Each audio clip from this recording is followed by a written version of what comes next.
देखिए ये कितना बिहार वालों के लिए शर्मिंदगी है और बिहार वालों को सोचना चाहिए कि आखिर ये जो वोट डाल रहे हैं किसके लिए डाल रहे हैं और ये जो है बदलाव की बहुत जरूरत है बिहार में। जनता को ये समझना चाहिए। जाति और धर्म के नाम पे ये जो नेता है उसके बहकावे में आके बढ़ जाते हैं, तो बिहार वालों को ऐसा नहीं करना चाहिए। और ये कहाँ गई महागठबंधन की और एनडीए की? डाकू कहाँ ज्यादा तक रहते हैं, लूटते हैं उसके बाद उनको भागना ही रहता है। उनको पता है कि हम डाकू है और हमको भागना है, तो डाकू लोग कहानी खत्म। तो आप इन जो पार्टियां हैं एनडीए और महागठबंधन, आप इनको डाकू कह रहे हैं? लूटता कौन है, चलो ये बताओ। जो लूटता उसको क्या कहते हो? ये सब लूटते हैं बिहार को। क्या करते हैं? और जन स्वराज की सरकार बन रही है पूरे बिहार में। बिहार वासी और बिहार के लोग कैसे हैं? अच्छे। नाउ एक्सप्रेस 24 में आप सभी का स्वागत है। मैं सुरंजन कुमार और ये लंकेश ओम, जो कि ये काफी दिनों से बिहार में भ्रमण कर रहे हैं। चलिए इनसे जानने की कोशिश कर रहे हैं कि बिहार में अब तक क्या क्या देखे हैं। तो लंकेश जी, आप बिहार में अभी तो क्या क्या देखे हैं? भाई मैं तो लगभग पूरे बिहार का दौरा कर चुका हूँ। जहाँ जहाँ जन स्वराज के प्रत्याशी खड़े हैं मैं सब जगह दौरा किया, सब जगह देखा। जहाँ तक गया मुझे अच्छा लगा बिहार। अच्छा लंकेश जी, हमको बताइए कि बिहार में बिहार वासी और बिहार के लोग कैसे हैं? अच्छे हैं, बढ़िया है, बहुत बढ़िया।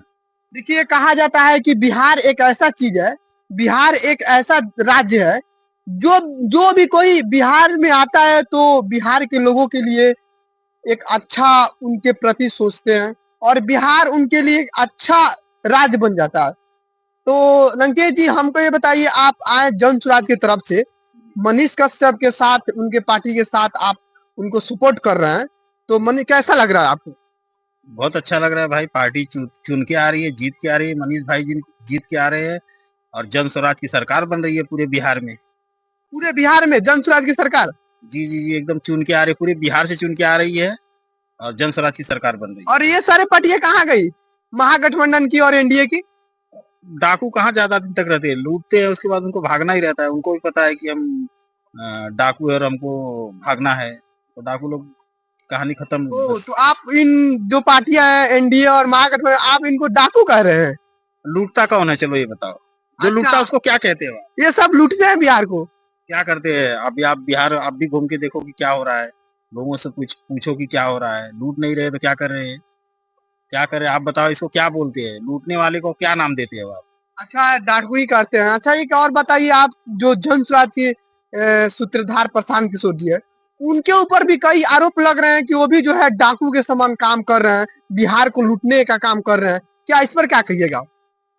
प्रशांत सर लूटने का काम करते थे तो अमेरिका जाते थे, लंदन जाते थे, पेरिस जाते थे। उन्होंने वहां का ऑफर ठुकरा के वहां के लोगों को मना करके, यहाँ तक कि केंद्र को, हिंदुस्तान को भी मना कर दिए। हिंदुस्तान में जो नेता उनको बुलाते थे अभी बोले कि अब भाई हमको ये काम नहीं करना है। अभी उन्होंने बिहार से वो हैं, बिहार में पैदा हुए हैं, तो वो उन्होंने सोचा कि अब बिहार का कर्ज उतारने का टाइम आ गया है कि बिहार के लोग इतनी बदहाली में जी रहे हैं, इतनी गरीबी में जी रहे हैं, उनका इतना बुरा हाल है, तो उनके लिए कुछ करना है। तो इसके लिए जन स्वराज लाए हैं, बिहार को खुशहाल करने के लिए लाए हैं। लेकिन ये डाकुओं का शब्द है। जो नेता डाकू के रूप में बिहार में है वही कह रहे हैं लूटने के लिए आए, जनता नहीं कह रही ये है। डाकू आप किसको बोल रहे हैं? बिहार के जो नेता आजादी से अब तक लूटते हुए आए हैं वो डाकू नहीं तो क्या है? ये बताओ मुझे कि जैसे मुंबई हो गया, कोलकाता हो गया, दिल्ली हो गया, सब साथ में आजाद हुए। अलग अलग स्टेट, बिहार क्यों इतना पीछे है? लेकिन लंकेश जी, यहाँ के जो लोग हैं, यहाँ के जो जनप्रतिनिधि लोग हैं, वो तो हमेशा महागठबंधन और एनडीए के सपोर्ट में रहते हैं। कौन कौन कौन? यहाँ के जो लोग हैं वो एनडीए और महागठबंधन के सपोर्ट में रहते हैं। अभी के समय में आप जाइएगा, कुछ ग्रामीण लोगों के पास जाइएगा पूछने, तो हमेशा एनडीए और महागठबंधन के सपोर्ट में कुछ बोलते हैं। अभी तक वही दोनों थे।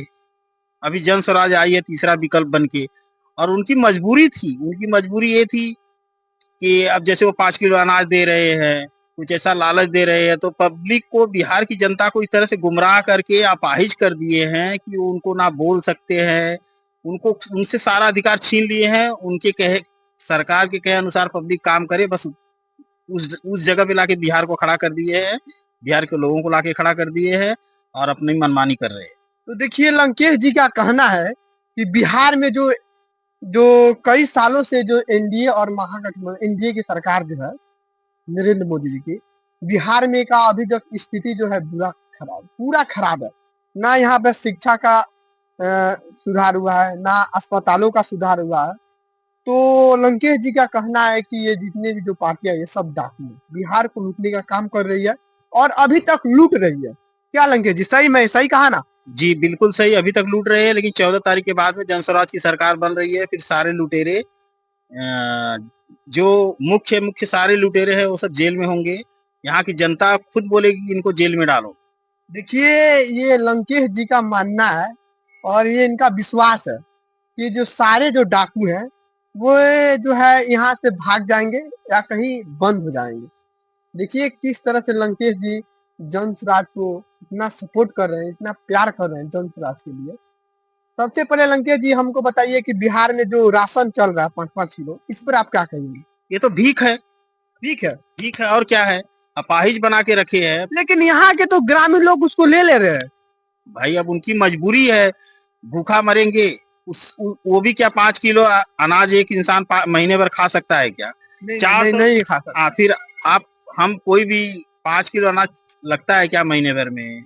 उसको 5 किलो 10 किलो से कुछ होता है क्या? आजादी के 75 साल बाद भी 5 किलो अनाज दे के और ताली बजवाना, अपनी वाहवाही लुटवाना, पब्लिक को मजबूर करना दिखाता है कि पब्लिक गुलामी की ओर जा रही है देश की जनता। अच्छा लंकेश जी हमको ये बताइए कि जो लोग बिहार में जाति और धर्म पे बटे हैं उनको क्या कहिएगा? उनको मैं यही कहूंगा कि उनकी मजबूरी थी अभी तक जाति और धर्म में बट के रहना, क्योंकि ऐसा सरकारें करती है, माहौल बना देती है चुनाव के टाइम में। हिंदू मुसलमान, शमशान कब्रिस्तान, अगड़ा पिछड़ा, दलित मुसलमान सब ये सब जो करके रखते हैं ना, इसमें उलझा के पब्लिक से वोट ले लेते हैं। बाद में हिंदू मुसलमान सिख ईसाई सबको, दलित कुछ भी ए टू जेड जो भी कह लो, फिर सब लोग 5 साल तक है ना गरीबी के आटे चक्की में पीसते हैं। अच्छा आपका ये मानना है। तो सबसे पहले क्या आप गरीबों का सपोर्ट करते हैं? बिल्कुल जन स्वराज तो गरीबों के लिए ही। कहीं आप तो छोटे और उच्च जाति का लोगों से नहीं भेदभाव नहीं नहीं नहीं नहीं करते? जी, जन स्वराज ऐसी पार्टी है जिसमें पशु पक्षी से लेके इंसान तक सबकी रक्षा की जाएगी, सबको एक नजरों से देखा जाएगा, चींटी से लेके इंसान तक को एक नजरों से देखा जाएगा। यहाँ हिंदू मुसलमान सिख ईसाई कुछ भी नहीं होगा, सिर्फ जात होगी, बिना जात विहीन लोग होंगे, सिर्फ इंसानियत रहेगी। जात का कोई बोलबाला नहीं रहेगा, सिर्फ इंसानियत का बोलबाला रहेगा और एक दूसरे को लोग प्यार करेंगे। जन स्वराज के आते ही पूरी तरह से राम राज्य में हो जाएगा, बिहार खुशहाल हो जाएगा, पूरी तरह से प्रसन्न हो जाएगा, सब सारी समस्याएं खत्म हो जाएंगी, पूरी तरह से खुशहाल हो जाएगा। अच्छा लंकेश जी, जो जन स्वराज प्रशांत किशोर का ये जो 5 वादे हैं, क्या ये 5 वादे पूरा होंगे? उससे भी ज्यादा होंगे। वो तो चलो ठीक है इतना बोल दिए, लेकिन सबको जो पब्लिक नहीं सोच के रखी है कि हमको ये सुख सुविधा चाहिए, वो भी उसको मिलेगा पब्लिक को। जन स्वराज आ रही 14 के बाद सरकार बनती है तो जनता को पता चलेगा आजादी के बाद से इतना वोट देके अपने ही पैर में कुल्हाड़ी मार के बैठे हैं, अपने ही हाथों से अपना गला दबा के रखे हैं। नेताओं ने ऐसा खेल खेला है कि नहीं तो बिहार आज इतने आगे होता था कि जैसे लोग मुंबई दिल्ली कोलकाता से खुद यहाँ कमाने आते थे, लेकिन यहाँ के पब्लिक को, यहाँ के यंगस्टर को, यहाँ के बूढ़े लोगों को मजबूर कर दिए हैं पलायन के लिए। मजबूरी में बूढ़े लोग भी जाते हैं जिनकी उम्र हो गई आराम करने की, वो भी बाहर चौकीदारी करते हुए कुछ छोटे मोटे काम करते हुए दिखते हैं। यंगस्टर को का तो है ही है पलायन। तो इस मुद्दे बहुत से ढेर सारे हैं, बातें बहुत ढेर सारी हैं, सब चीज का निवारण होगा। जन स्वराज इसलिए आई है कि बिहार को सर्वगुण संपन्न करेगी, पूरी तरह से खुशहाल करेगी। यही जन स्वराज का विजन है, यही पीके सर का सपना है। और वो पीके सर जीते मतलब ऐसा खुली आंखों से सपना देखते हैं, यूं कहे तो बंद आंखों से सपना नहीं देखते हैं और उसको पूरा करके रहते हैं और 100% पूरा होगा। पब्लिक को जन स्वराज को समझना ही पड़ेगा और जन स्वराज आ रही तो है। देखिए ये जो ओम लंकेश ओम जी है, ये दूसरे राज्य से आए हैं और इनको आने कितना दिन हुआ आपको? पिछले 17 तारीख से मैं हूँ यहाँ। तो देखिए पिछले 17 तारीख से बिहार में है। लेकिन आज जो है इन बिहार वासियों के लिए और बिहार के जो लोग हैं उनके प्रति इनका सोच अलग है। ये नहीं चाहते हैं कि बिहार वासी, बिहार के लोग दूसरे राज्य में जाए काम करे, नौकरी करे या गार्ड वगैरह का काम है वो करे। देखिए ये कितना बिहार वालों के लिए शर्मिंदगी है और उन बिहार वालों को सोचना चाहिए कि आखिर ये जो वोट डाल रहे हैं किसके लिए डाल रहे हैं और ये जो है बदलाव की बहुत जरूरत है बिहार में। जनता को ये समझना चाहिए। जाति और धर्म के नाम पे ये जो नेता है उसके बहकावे में आके बढ़ जाते हैं, तो बिहार वालों को ऐसा नहीं करना चाहिए। बहुत बहुत धन्यवाद, आप मेरे चैनल में जुड़े हैं और बने रहिए नाउ एक्सप्रेस 24 में। तब तक लिए जय हिंद।